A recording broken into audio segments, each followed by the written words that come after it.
బత్తాయి రైతు నిలువు దోపిడీకి గురవుతున్నారు. మార్కెట్లో డిమాండ్ ఉన్నా దళారుల కారణంగా రైతన్నలు తీవ్రంగా నష్టపోతున్నారు. మొదట్లో బత్తాయి సాగును ప్రోత్సహించిన ప్రభుత్వం ఆ తర్వాత నిర్లక్ష్యం చేయడంతో రైతులు అనేక కష్టాలను ఎదుర్కొంటున్నారు.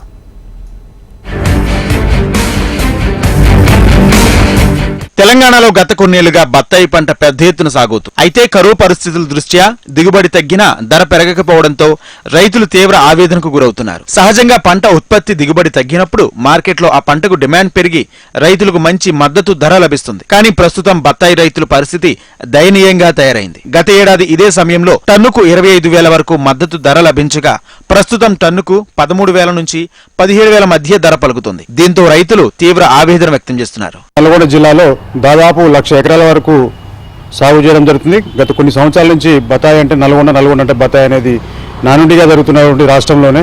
అలాంటి బత్తాయి రైతు ఇలా కుందేలై పరిస్థితి ఏర్పడింది.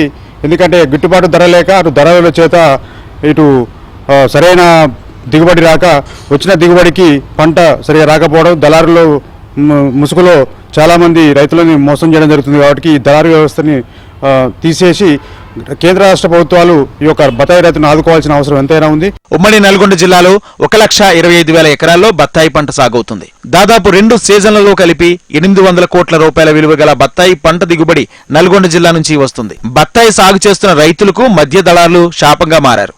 మార్కెట్కు తెచ్చిన బత్తాయిలో చోట, రాటన్, మంగు, మచ్చ అంటూ రకరకాల కొర్రీలతో రైతులను నిలువు దోపిడీ చేస్తున్నారని రైతులు ఆవేదన వ్యక్తం చేస్తున్నారు. దిగుబడి చాలా తక్కువ వచ్చింది ఈ సంవత్సరం.